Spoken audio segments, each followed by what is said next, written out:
আমি আজকে ডালের রেসিপি করব। দেখুন কি কি করি। প্রথমে ডালগুলোকে ধুয়ে পরিষ্কার করে নেব।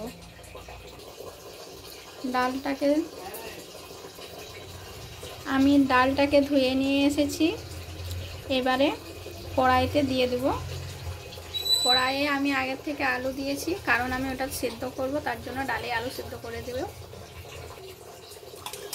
এবারে আমি এইখানে ডালটা ছেড়ে দিচ্ছি।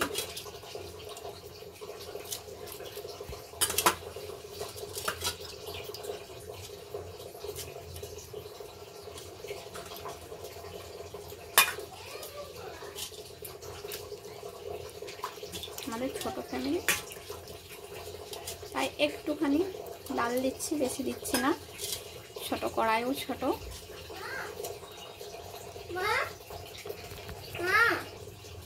ডাল দেওয়া হয়েছে। এবারে আমি এটাতে নুন দিয়ে দেব পরিমাণ মতো।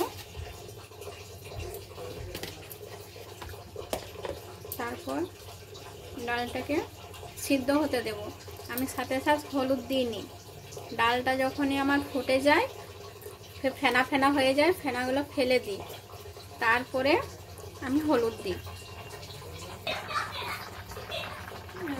ফেনাগুলো সব তুলে দেবো করে, তারপরে হলুদ দেব। এখন আমি হলুদ দিয়ে দেবো। আমি খুব একটা বেশি হলুদ দিইনি, হালকার উপর দিই।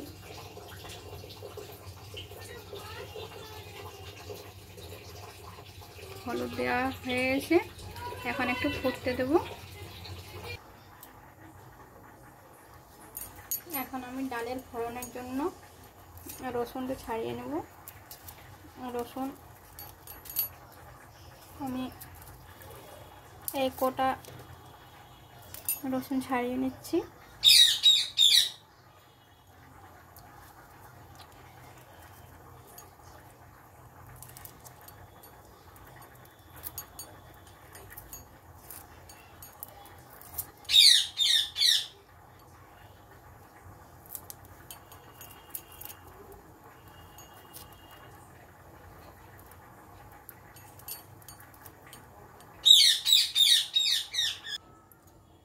রসুন ছাড়ানো হয়ে গেছে।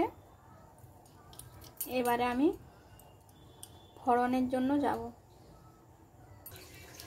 ওইদিকে ডাল ফুটছে, ডালটা হয়ে গেছে সেদ্ধ।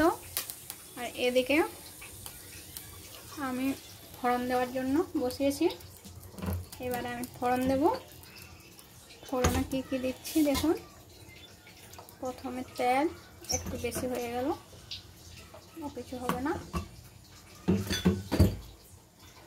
খুব একটা দিইনি, একটু আছে।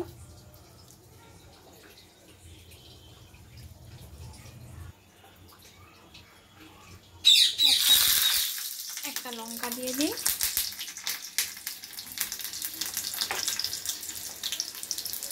ফের আমি এখানে জিরা ফোড়ন দিয়ে দিচ্ছি, একটুখানি জিরা ফোড়ন।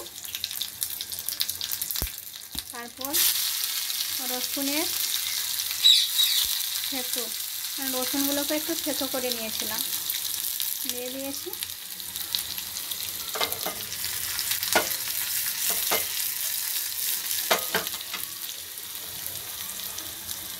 হালকা যখন ব্রাউন কালারে চলে আসবে, তখন আমি ডালে দিয়ে দেব।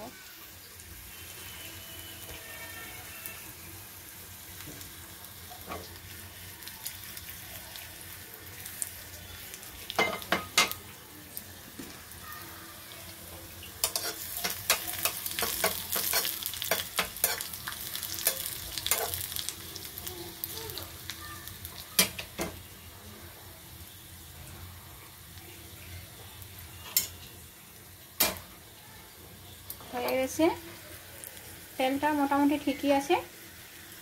এবারে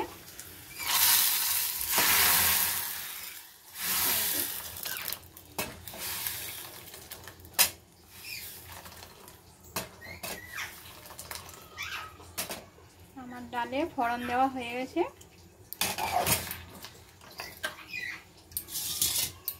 এবার এবারে হালকা ডালটাকে ফুটিয়ে নেব, তাহলে আমার ডাল হয়ে যাবে।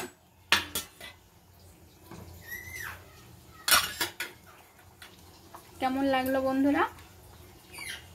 যদি ভালো লাগে তাহলে আমাকে একটা কমেন্টে লিখে বলো।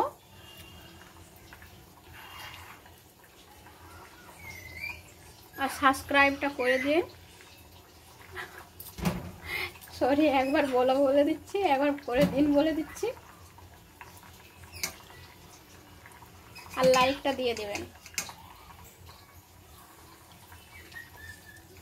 যদি কিছু ভুল হয়েছে ক্ষমা করে দিও। আমার হয়ে গেছে, এবারে গ্যাসটা বন্ধ করে দিই। হ্যাঁ, এবার আমার ডাল কমপ্লিট।